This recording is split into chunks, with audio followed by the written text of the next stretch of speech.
All right. Well, good afternoon and welcome to the Respectability webinar for October 5th, 2021. My name is Philip Kahn-Polly. I am the Policy and Practices Director of Respectability. We are a national nonpartisan nonprofit organization dedicated to inclusion and advancing opportunities for people with disabilities. And it's really that practices piece of my title that I'm going to be focusing on today with my lovely guests from the great state of Tennessee. As the title of this webinar suggested, we are talking about emerging best practices, lessons on virtual pre-employment transition services from Tennessee. So Pre-ETS, to use the acronym, Pre-Employment Transition Services has been a huge topic in the workforce development space for the last several years. Coming out of the Workforce Innovation and Opportunity Act, Pre-ETS has really redirected, realigned a lot of funding, a lot of resources, and a lot of supports. Some states have really struggled to provide these types of services to transition age youth with disabilities, and other states are really blazing ahead. And that was all before COVID, all before the pandemic and the associated economic crisis. And it's been really interesting in my role looking at states as they reacted to the past month, reacted to the economy, reacting to the plague, and really figuring out what works and what doesn't. And so I am really excited to shine a light on a state that has really dug in, really learned some critical lessons, and is really willing to share their knowledge, share their experience with you today. And for our audience, how this is going to run, I'm going to finish up my introductions. Blake and Trinity and Jessica are going to run through some slides that really dig into the details on what they've been doing around Pre-ETS. And then after that, we're going to have time for questions and answers. Questions can be you can drop them in the chat box. You can use the Q&A function on the bottom of your screen. If you need any accommodations or accessibility, you have any accessibility issues, you can just message me or Eric Asher, our tech guru. But otherwise, let me do some quick introductions of our speakers, and then I will be turning it over to Blake and company. So to start off, we've got Jessica Awesome, PhD, who is a research associate in the Department of Special Ed at Vanderbilt University. Her research focuses on successful transition of youth with disabilities. Really fascinating work around independent living and post-secondary education. She has really leveraged a great deal of experience. She is an author of many different articles on this core subject. She works with VR, she works with the Department of Ed in 2 states, and is really in the thick of things and really, bringing clarity to complexity. Likewise, we have Trinity Holden, who is a pre-employment transition services supervisor for Shelby and Fayette counties in Tennessee. She works with the largest schools district in the state, as well, which is also, interestingly enough, the 25th largest school district in the entire country. She's graduated from the University of Tennessee in Knoxville with a BA in education, and is originally from Memphis, with strong ties to the communities and its stakeholders. And she really brings that perspective and the energy to her work with the transition services team and the Department of Human Services, the Division of Rehabilitation Services, and has been progressively promoted as she has gained more responsibility and done greater work. And she has her master's degree in public health administration from East Tennessee State University. So she is also really in the thick of it, really brings a lot of great work experience. And I hope you will pester her and Jessica as well as Blake with a lot of great questions at the end of the hour. And then, turning it over, Blake Shearer is the VR Transition Director with the Tennessee Department of Human Services. He has a passion for improving post-secondary outcomes of students with disabilities through collaboration and cooperation. He joined VR in 2019, but before that, he worked in a variety of different roles across the educational system, from being a classroom teacher to being a direct supervisor to being a paraprofessional. So he has done it all. He has worked on Project Search. He's worked on transition grants. And so, Blake, I'm going to go off my microphone, turn it over to you, and let's dive into our slides and learn our lessons from the great state of Tennessee. Excellent. Well, thank you so much. Thank you very much for having us and hosting us today. We're excited to be here and share maybe some of the things that we've learned in Tennessee. I'm looking for a thumbs up that the screen is sharing correctly from those that, okay. Yeah, so definitely glad to be here, and you getting to hear in Tennessee or at any other meeting, we typically don't start with bios. So getting to hear Jessica's bio again and Trinity's bio, I'm going, wow, I'm so fortunate to work with people like this who bring such a wealth of knowledge to the field that we work in. So it's really, I'm glad that you will be able to hear from them as well. So we're going to jump right into this and kind of give a quick overview on what Tennessee looks like so that you can have that context, and then talk about what we've done amidst COVID-19. And so again, welcome. Glad you all are here. So what we first want to talk about is our explaining our VR and Transition Tennessee partnership. And that's where Jessica Awesome comes into play, is our partnership with Transition TN. And so we'll go into a little more detail of that at the end. We want to talk about how Tennessee provides Pre-ETS, because each state is doing it a little bit differently. So we want you to have an understanding of what it looks like in Tennessee, and then also the impact of COVID-19 on our service delivery. Put in here that we're going to look at the proactive responses to the impact of COVID, but in all honesty, everything was reactive, right? We didn't know that was going to hit. I didn't know in March of 2020 that we were going to go home, and I may, work from home now for quite a while. I've been to Nashville 3 or 4 times since March of 2020. And so, yes, we did try to take a proactive approach once we knew a little bit about what we were dealing with, but it was all very much reactive. At the onset. Then we'll talk about some of the resources that can be used for those virtual and in-person instruction, talk about the strategies that have been helpful to our providers. And lastly, Jessica is going to take us through a little bit of the Transition Tennessee student website, which is a great resource that is free for all to use. So definitely want to make sure that's available and that you are all aware of that. So a little bit about the partnership real quick on Transition Tennessee. It actually became, was a partnership between the Department of Education within Tennessee and Vanderbilt Kennedy Center back in 2015. And so the goal was, let's get on time, real professional development to teachers and educators who need that transition training. They need resources. They need to go to one place to find as much as they can on how to improve the transition and post-secondary outcomes for students with disabilities. And so quickly, the site gained state attention, obviously, but then it went out into getting national attention. And so now we've got thousands of registered users. That last bullet point down there, as of 9/29, there was over 11,500 registered users on Transition Tennessee. So I'm really excited to see that site grow so quickly. But in 2017, the Tennessee VR, excuse me, partnered also with Vanderbilt Kennedy Center to develop a portal for providers. And so providers of Pre-ETS services. And so now the website has provider portal, and it's got an educator portal or blueprint on how to provide these services. It's also got a student side to it, and building out more and more a family and parent side to it as well. So that's a little bit about our partnership. Now within Tennessee, the way we provide Pre-ETS primarily, now there's always exceptions to this, and we do have those, but primarily is through our community rehabilitation providers, our CRPs, and then also our transition school to work contracts. So we have 58 let me flip that. We have 28 CRPs that we contract with to provide Pre-ETS across the state. And then we also contract directly with 58 school districts. I think it's actually 60 this upcoming year, where we contract directly with the school system through Transition School to Work, and they get to go ahead and hire their own transition case manager and workplace readiness specialist. And their goal is to provide Pre-ETS and to coordinate those services and to and find students and get them referred to VR, so that if they need that service after high school, we can make a more seamless transition into that. So between those two entities, all 95 counties in our state are able to have Pre-ETS provided to them through our CRPs and our TSWs. Now, we do use our own staff to do so as well to provide services. We've got 23 Pre-ETS specialists that also can and do provide services, and we even have some other VR partners that do that as well. But primarily, it is done through our CRPs and our TSWs.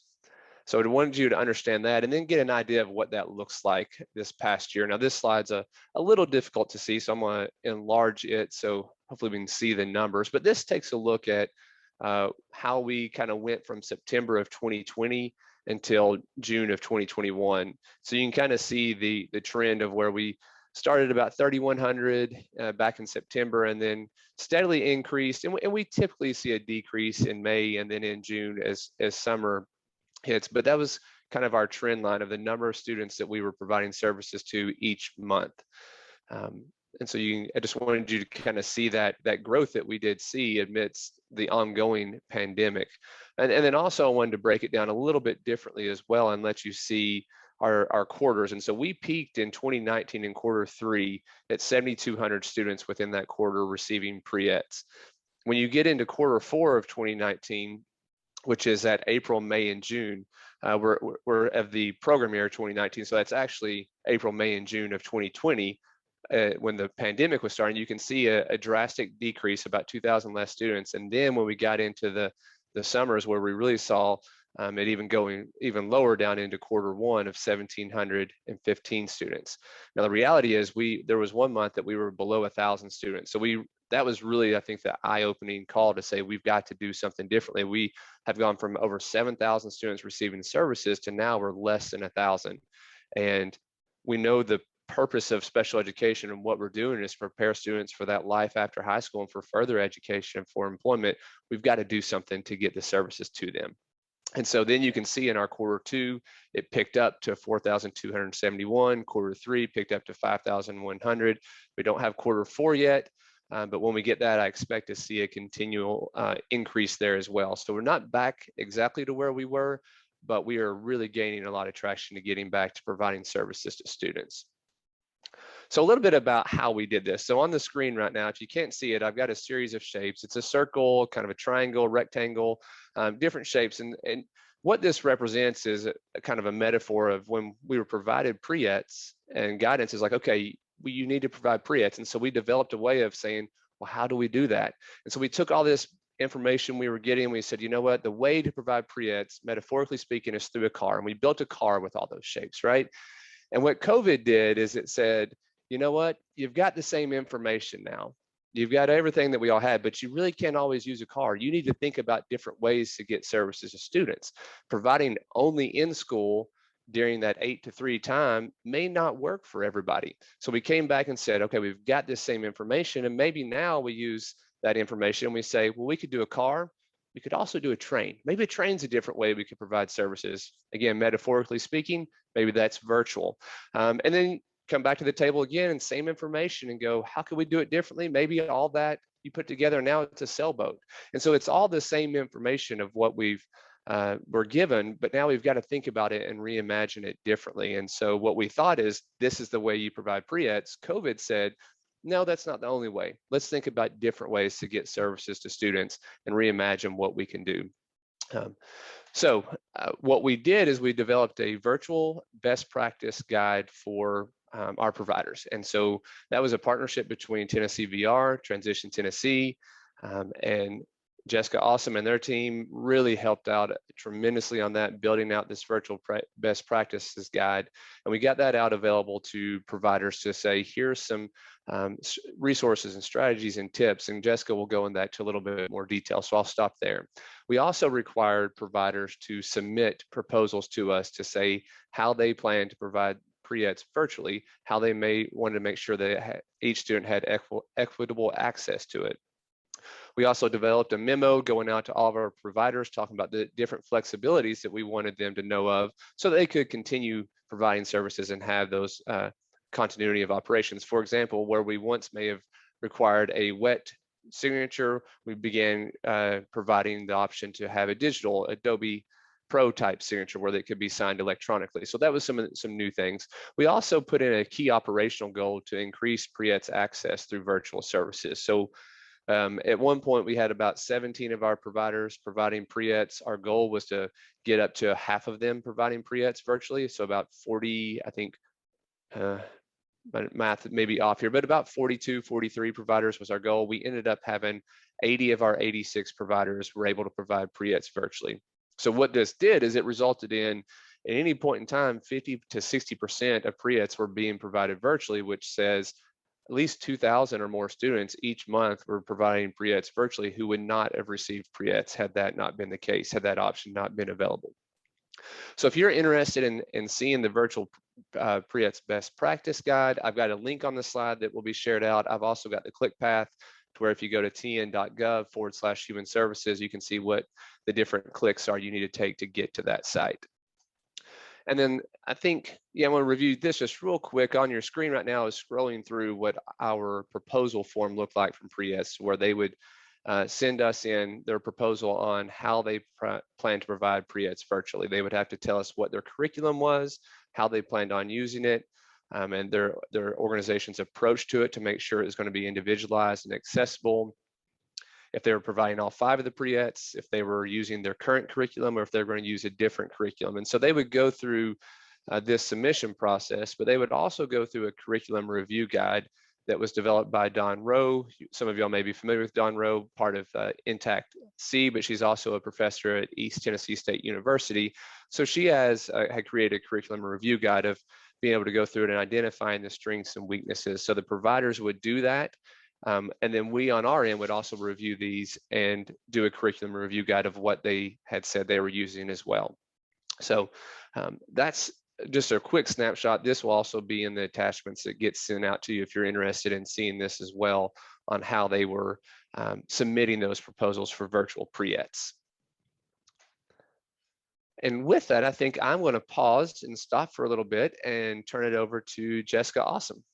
Yeah, absolutely. So just to dive a little bit more into what the virtual pre-ETS guide was sort of made of and why we did it was, I know Blake covered that a little bit, but we really wanted to make sure that providers had this practical information to be able to do this work. It is quite a change to go from going into the classroom or taking your students into the community to all of a sudden having to do this remotely and collaborate and do all of these different pieces. So that was what we were really trying to do with this. And we really wanted it to be a guide, not a directive of this is what must happen.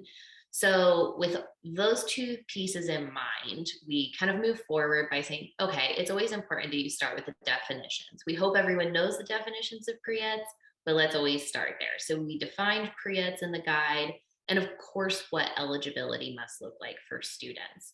But then we kind of really dove into the meat of what we wanted to include. So how do you do collaboration with schools virtually, particularly if you're trying to get into a new school this year, maybe, or you have new administrators in the school, and as they're scrambling as much as they were in the beginning of the pandemic.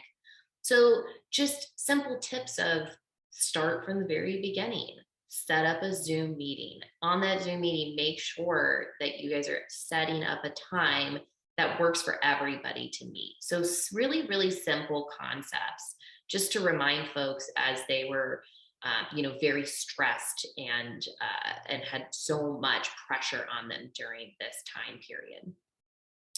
And so with the foundation of what collaboration can look like, we moved into virtual platforms. So starting with the basics of synchronous versus asynchronous learning. So synchronous, are you going to do direct instruction with your students? Or asynchronous, are you going to maybe record a video of yourself doing a lecture and have your student do an assignment along with that? Are you going to do some combination of those? So in the guide, we lay out not only the definition of these, but also the pros and cons of using each of them and what situations they may be better than others, and some examples of virtual activities that they can do, how you can do e-mentoring, you can do virtual job shadows. So some examples like that, they're in there. We wanted to give a few examples, but we also, again, because I said we didn't want this to be like you must decide to do this with your students, we only gave a couple examples because we didn't want to lay out a lesson plan for folks. We wanted them to be able to plan their own content. And the next piece of the virtual guide was the virtual curriculums piece. So most of them are not developed to be used virtually necessarily. There are a handful, but we really did want to recommend a few that we think are easily adaptable to virtual learning. So you can see a number of those within there. I'll show you one as we go through our Transition Tennessee website here in a little bit. But so a lot of ideas around how to adapt your curriculum for your students, and then tons of resources, of course. You have to have all the resources. We did local resources, national resources, but all the places that they could learn beyond what was actually in this guide. So that's kind of what it looked like. And Blake, if you want to go to the next slide. So I know this is a lot. We're happy to send these slides out to you, but we wanted to have this in one place just for you to see. But these were some of the additional resources that we showed them, or are actual things that they could use with their students. So I won't go through all of these, but I'll go through a couple just as examples. But Kahoot, for example, is a great resource that we've had fun with, both students and adults alike. But it can be set up as a game with multiple choice questions that students can say, as an example, you know, answer questions in a race about job applications. So they can learn lots of different information, but students tend to like it because there's that competition aspect of it that's not too serious though, but there's the competition aspect. And there's lots of fun music. You can put your own music in. So you can tailor that to each of your students. So that's a great resource that we have found that students have really enjoyed using. And some of these other ones are just very practical. Of course, you can do polls, poll everywhere. I definitely, you know, Remind is a fantastic one for, you know, communicating with your students or your families. But Padlet's one that we've also had a lot of great luck with, particularly not only just students, but even adults. But so it's just trying to show how these are useful for your students, but how they are useful in different situations. So for example, we used Padlet recently with some adults to have them put together different notes, which is what Padlet is. You go there, you can put a prompt, and then you can click on there's a plus sign there that will pop up like a sticky note that you can actually go and everyone can type in their own sticky note. So we had folks go there and talk about connecting to outside agencies and what was one small step they would do to actually begin to connect to an agency. And it provided a space where folks could go back to that. They could see what agencies others are trying to reach out to. If they've already reached out to them, they could connect with each other. So you can do that with adults or with students. But those are just a few resources that you'll be able to find if you go to our virtual guide. And I believe we're going to turn it over to Trinity now to talk a little bit about what all of this looked like on the ground. Yes, thank you, Jessica, so much. So for those of you who are not familiar with Shelby County, picture Memphis. I know it's famous for Beale Street and the pyramid and all that, but Memphis is really rich in culture, it's rich in education, and we have a host of different schools that we provide pre-ed services to. As Philip mentioned earlier, Shelby County Schools is the largest school district in the state of Tennessee, but we also have 6 municipal districts as well as about 10 charter networks. So you can just imagine how many students that is. Shelby County School District houses about 110,000 students alone. This map right here gives you kind of a general idea of where they are geographically and how they're positioned. We have Millington School District, Bartlett School District, Lakeland School District, Arlington, Germantown, and Collierville. And then our charters are scattered all across the city. And Shelby County Schools has a 90% minority enrollment. So when the pandemic hit, you can imagine not only were our students facing safety barriers, you know, but just general barriers as well. Poverty, 17% of our citizens live below the poverty line. And if the pandemic taught us anything, it taught us how to be intentional and how to be aware. You can go to the next slide, Blake. Thank you.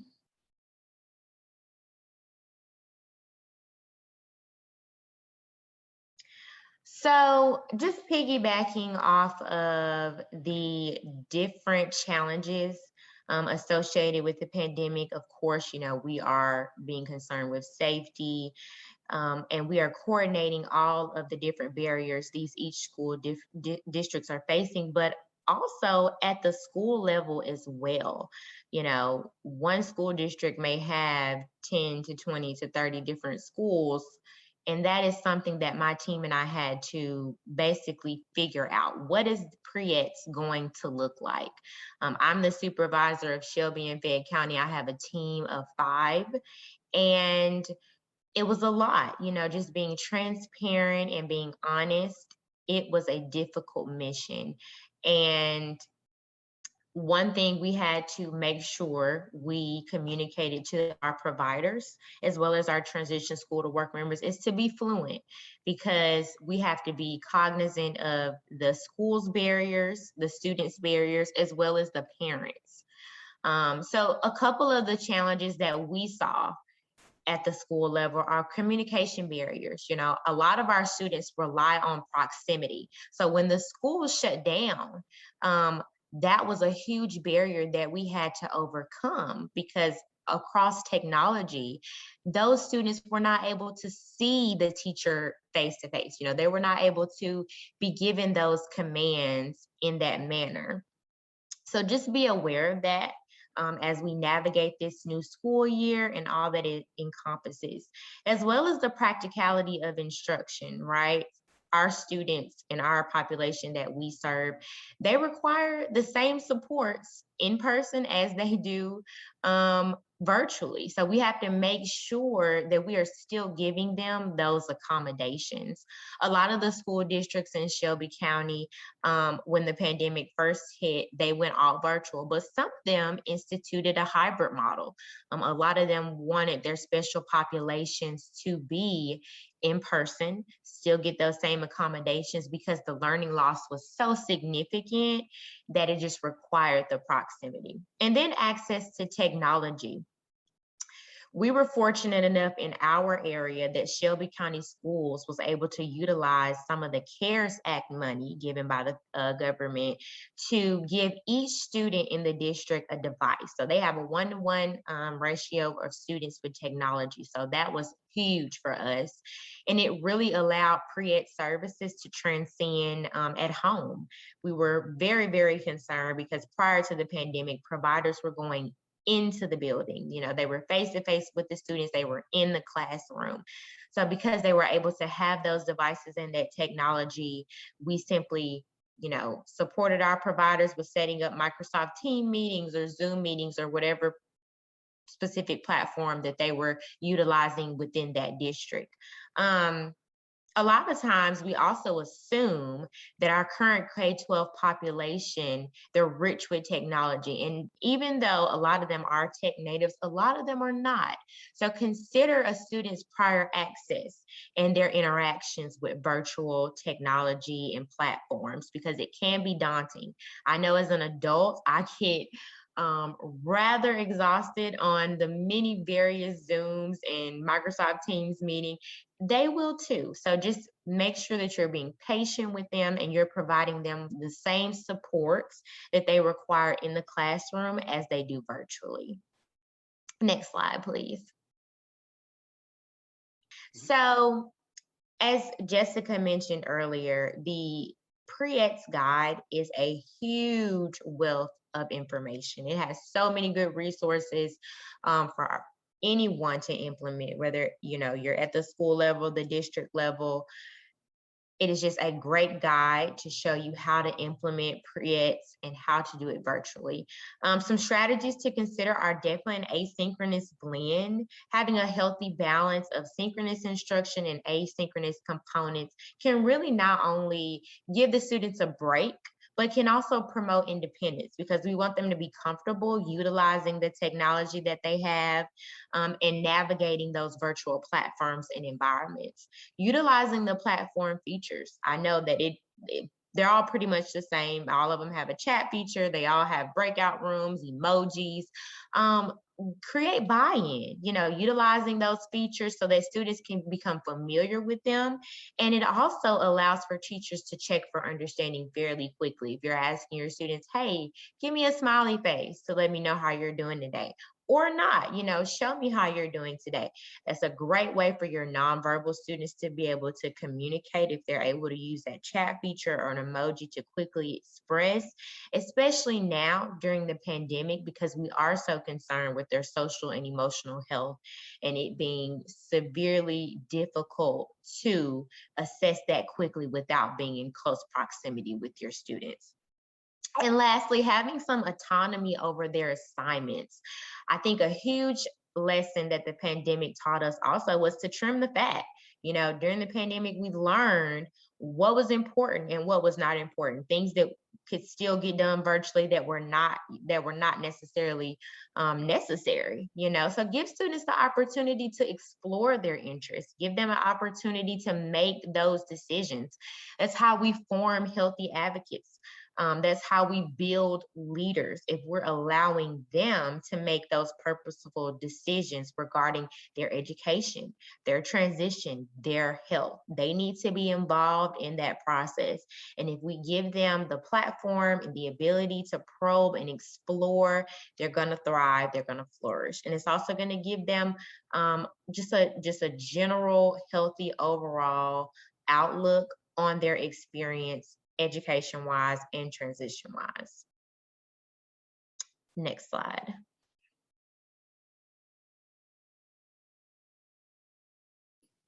All right, so I'm going to jump in. I'm actually going to jump off the slides. I'm putting in the chat the link to the website that I'm going to walk through with all of you now. Let's see.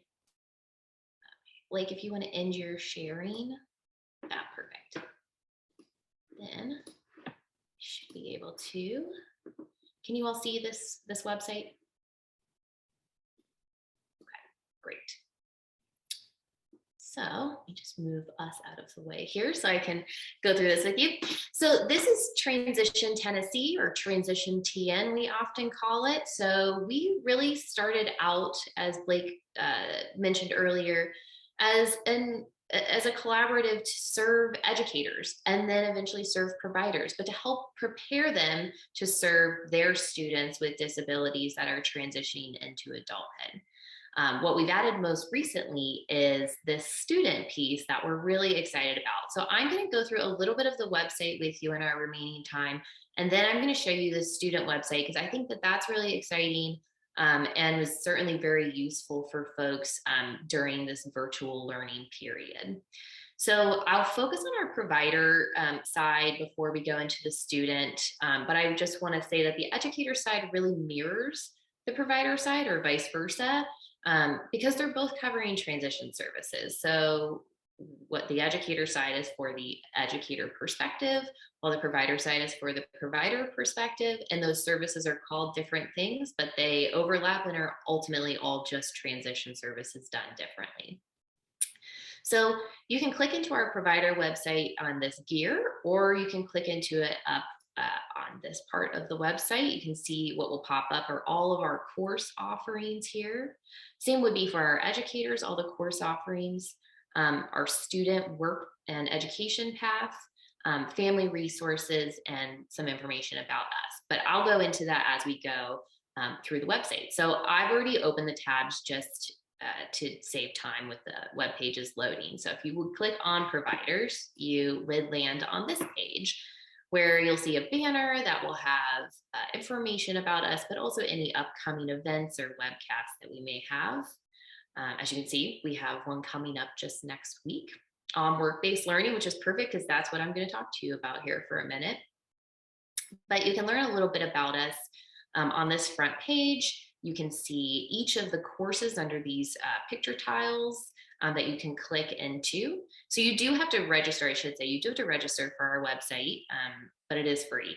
So feel free to register yourself and walk through it. But and I do encourage you to explore it. But if you're on either side of the website, you'll see what we've done in response to COVID-19. So a lot of virtual resources that we created during the pandemic. You can learn more about us as Transition Tennessee. You can see our virtual events, like I said, webcasts, conferences, trainings. We held some virtual transition fairs. So we really try to record everything and put it live on the website for everyone to use. But before I go any further, I want to go into a couple of our resources. So I want to show you our assessment database, our curriculum database, and our family resources. So I'll go into the assessment database first. And so once you get into the assessment database, you'll see, of course, an introduction. You'll see this great video about some tips for selecting and using assessments. So if it's something you're unfamiliar with, you can learn more about it. And it's really, really helpful. But as you scroll down, it's a searchable assessment database. So if you're on this side of the website, the provider side, you'll see it is searchable by pre-ed category. If you're on the educator side, it'll be searchable by transition domain.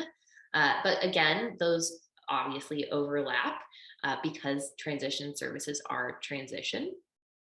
So right now what I want to do is just search. I'm going to search work-based learning, but I want you to know that you could also search by the focus you were looking for the assessment. If it was, student strengths or needs that you really need to learn more about. Assessment approach. So if you're wanting to do a direct observation or a survey or questionnaire, you can look for those specifically. If you need a specific language, you can see what some assessments offer. You can check out the cost. If you do not want it to have a cost, you can click no. And then you can check who completes it, because sometimes it's the student, sometimes it's a family member or the teacher.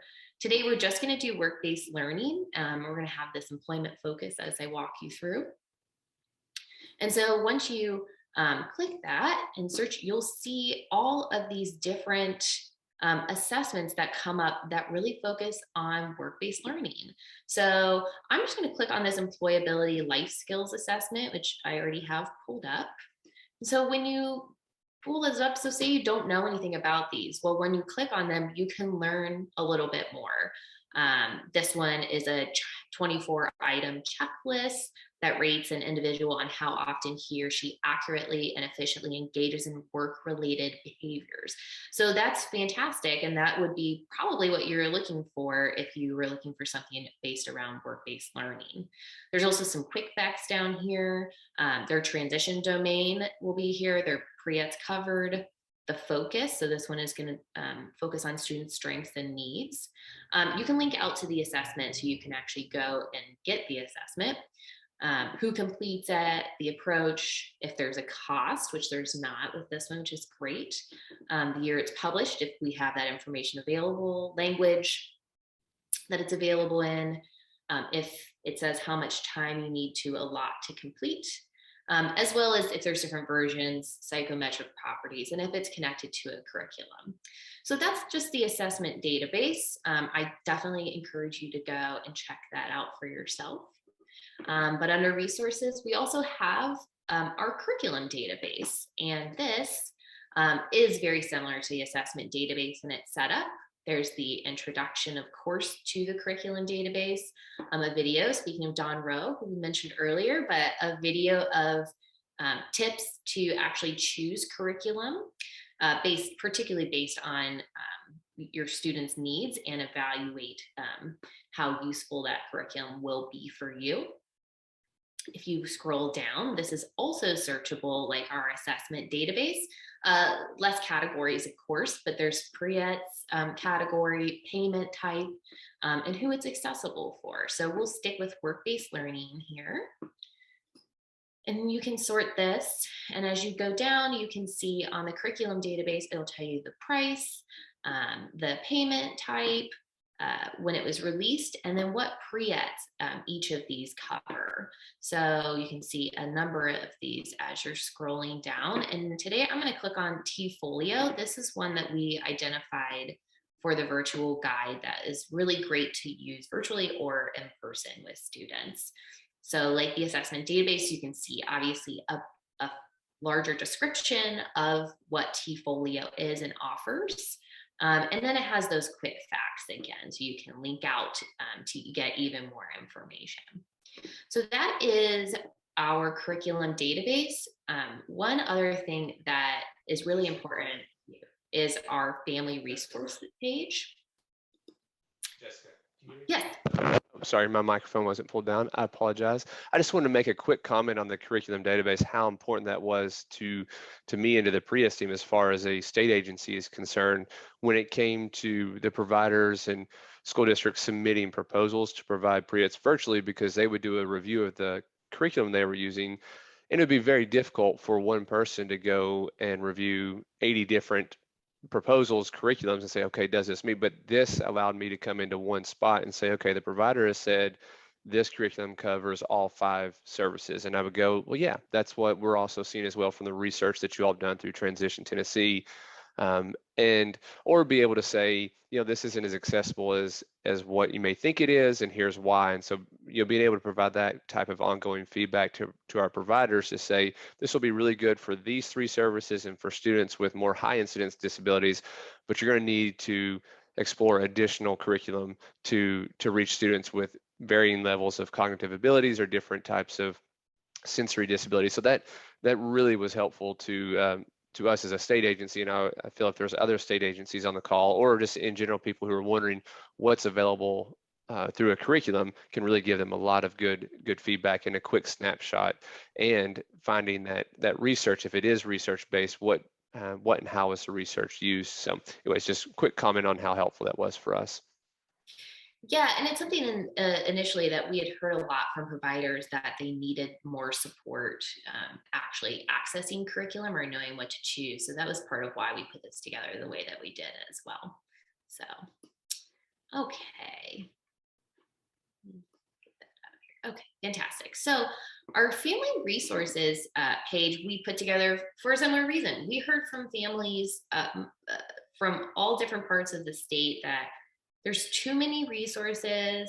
They're in language that they don't necessarily understand, because we're talking about post-secondary this and post-secondary that, and it's confusing if you're a family member often. And they also would have to go down all these different rabbit holes to try to find what they needed. And we thought, let's just try to put some really great resources in one place for them. So we created this family resource page. First thing we did was we created a downloadable form that they can actually keep track of where they've been. So hopefully they don't get stuck in those rabbit holes. But we wanted to really listen to what they said. And they said they needed resources around finances and benefits, family and caregiver supports, social networking and community supports, post-secondary education, independent living, healthcare, and employment. So I'll show you what it looks like when you click into one of these tiles here in just a second. But we really wanted to make sure we put resources in all of these categories.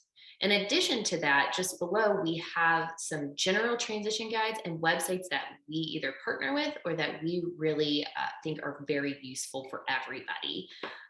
In particular, we've just added these. These are family tip sheets that we've created. They cover diploma options, pre-employment transition services, supported decision-making, vocational rehabilitation adult services, SSI benefits and work incentives, and then employment and community first choices.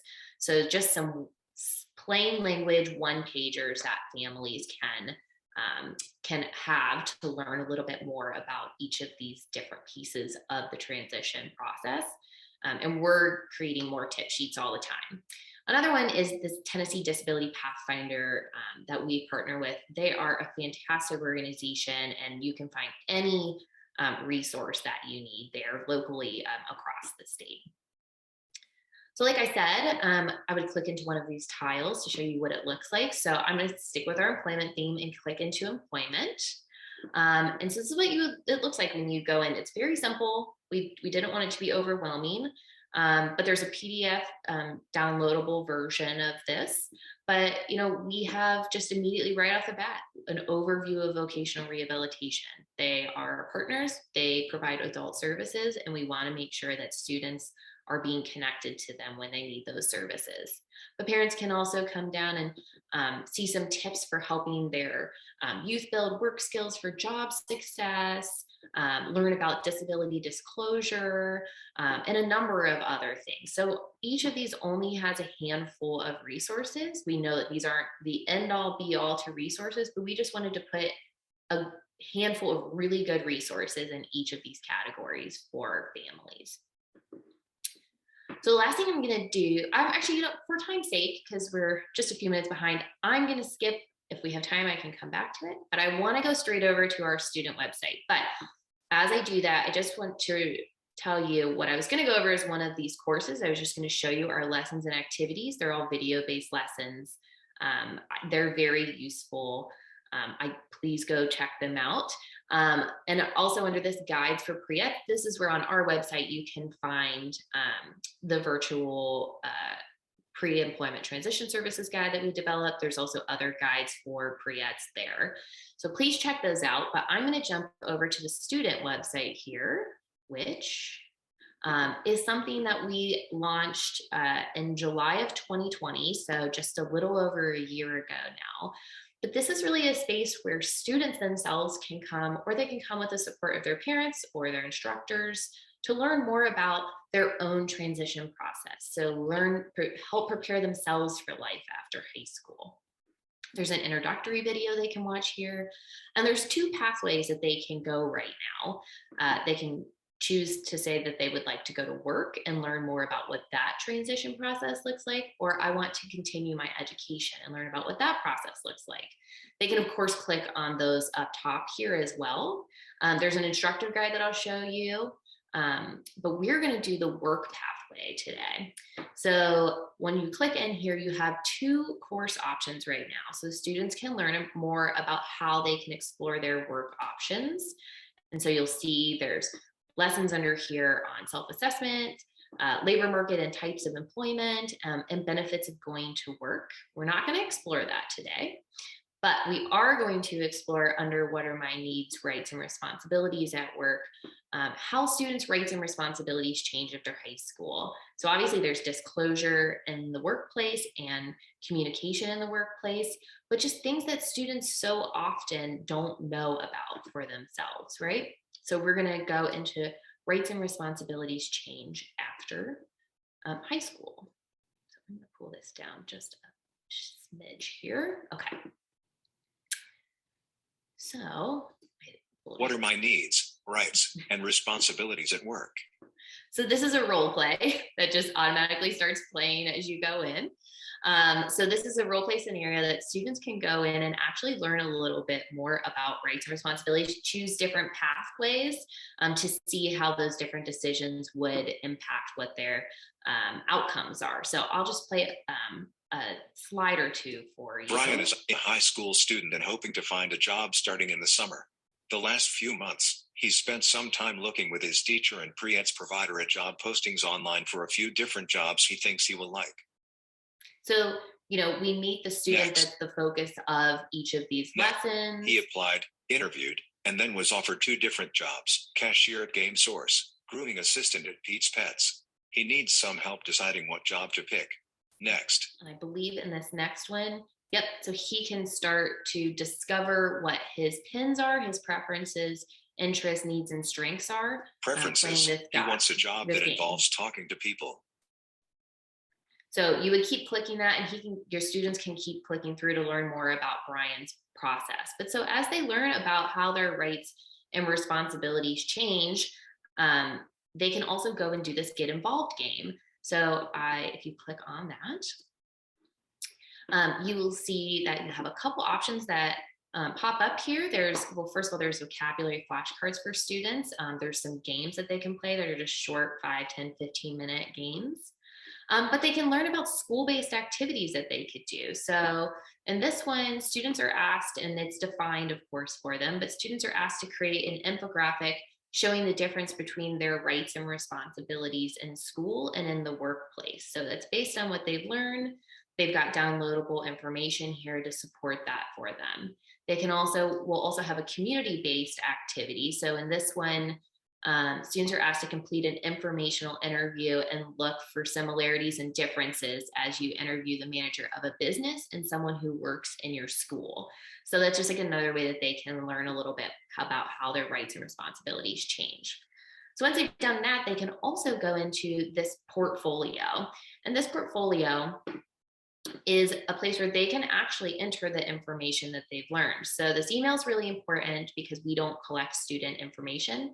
So if it's your email, the teacher's email, the pre-ETS provider, or theirs, it will go to that person, and that's the only record of it. However, as they're going through, they can actually write in here what they learned, or they can write in here with support what they've learned from this lesson. So for example, at school, who can give me help when I need it? So they would have that information, but if they scroll down, they can also do that for at work, who can give me help when I need it? So just really great resource for students. And this instructor guide that's here, This is the last piece before we'll hand it over for questions. This instructor guide is a place that anyone can go. The instructor, a parent, again, can go to learn a little bit more about how to engage your students in this work.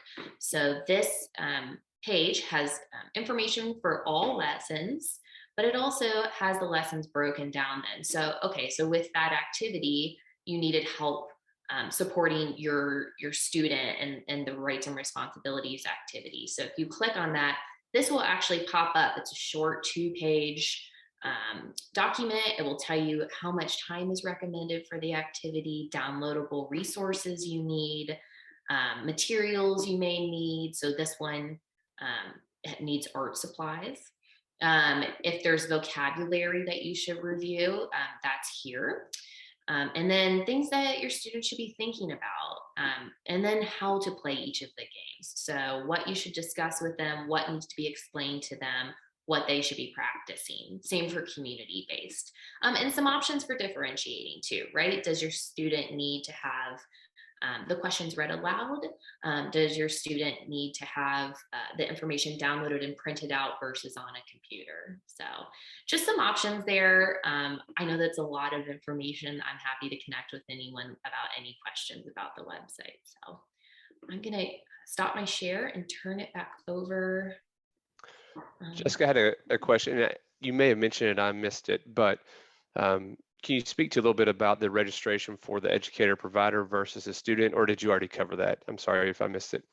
Yeah, so it's all, if you're a provider or an educator or an adult, it's all one registration across the website. Students don't have to register for the student website. The student website is the one place that you don't have to have a login. You only have to have a login for the instructor guide to download that piece. So we just didn't want students to stumble upon that and have any confusion.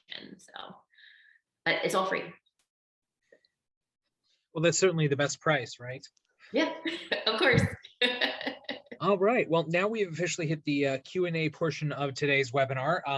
I know I have a lot of questions, and I will certainly exercise the the host's privilege of asking each of you some questions. But for our audience, you can pitch in and get your questions answered by either dropping it in the chat box or by using the Q&A function on the bottom bar. But as I said, I'm going to exercise until we get some more audience questions. I'm going to exercise my privilege and just say thank you so much, everyone, for being here.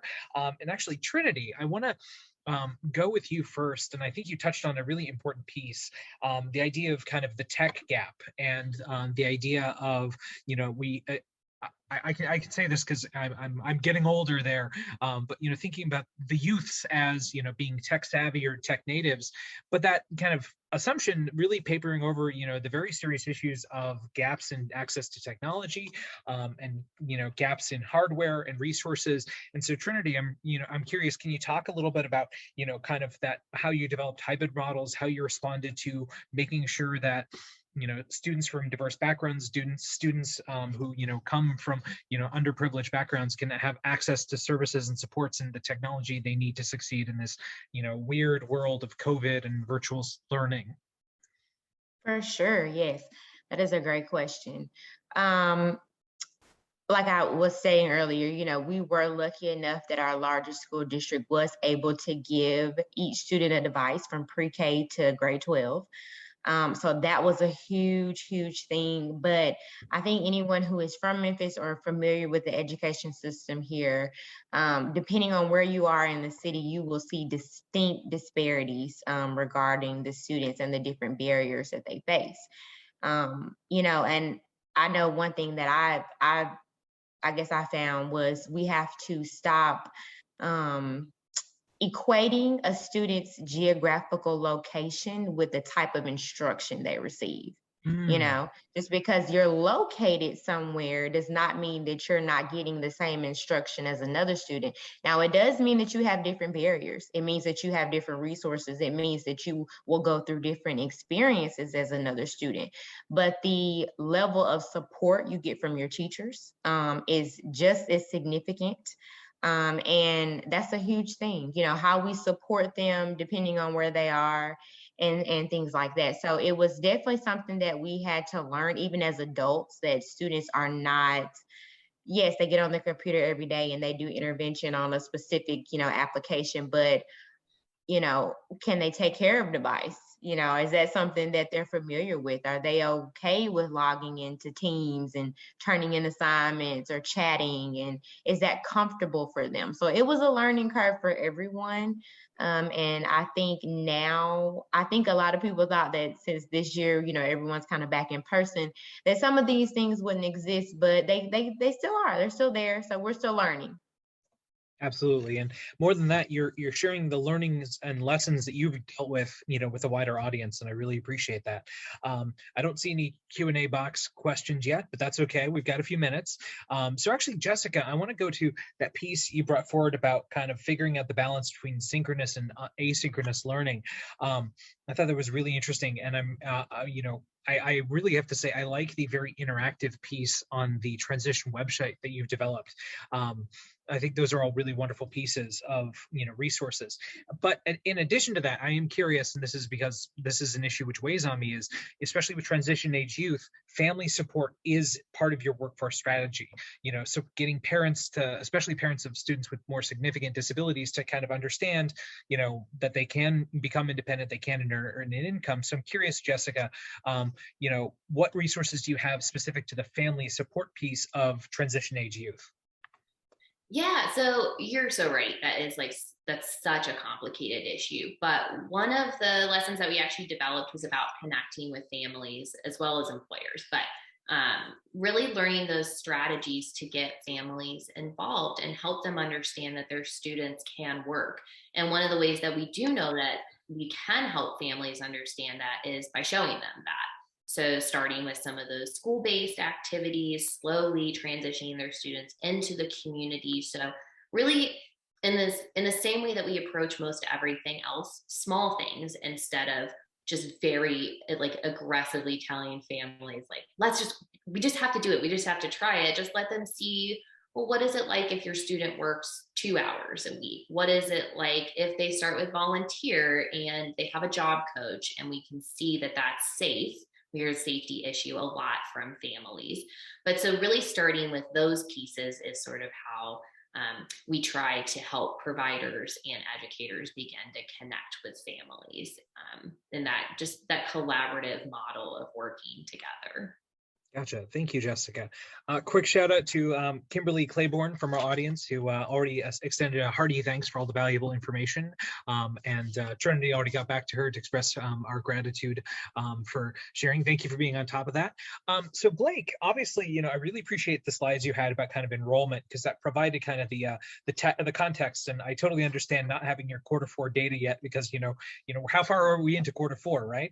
But that being said, you know, that enrollment piece, you know, makes me really think about kind of the big question of, you know, and this is, I think, a good takeaway, since I don't see any other external questions, because our audience has clearly been awed into silence by your wonderful content. But, you know, I'm really curious, you know, as you look to the future, because the future, you know, the future is digital is a phrase we've heard for 30 years at this point.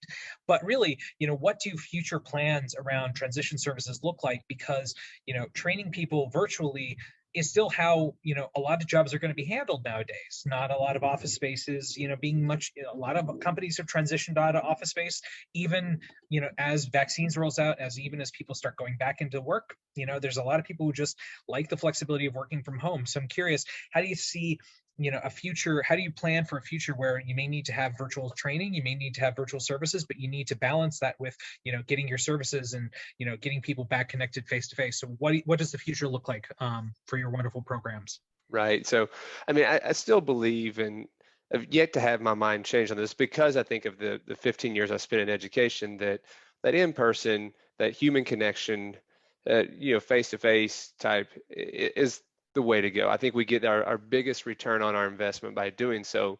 But to say the others aren't useful because of that just isn't accurate. So I definitely want us to continue to move forward offering these options of a in-person, a virtual, a asynchronous, a synchronous. So having that all those different abilities to be able to reach a student wherever they are and to reach a family where they are is going to be, I think, critical moving forward. And we're certainly extremely proud of the number of students that we're able to serve and the services we're providing. But as a Tennessee Pre-ETS program, one of the big things when we're thinking future planning ahead is how is that impacting ultimately the outcome of that student. We just did an activity with our team where we were like, all right, what do we want to start, stop, and keep going forward? What's going really well?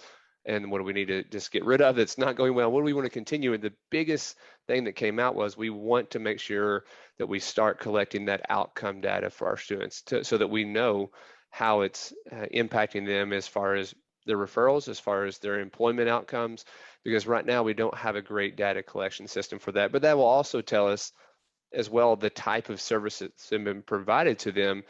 Did it have more of a significant impact if it was in person versus virtual? So just being able to use the data to support the decisions that we make going forward will be a real critical piece for us.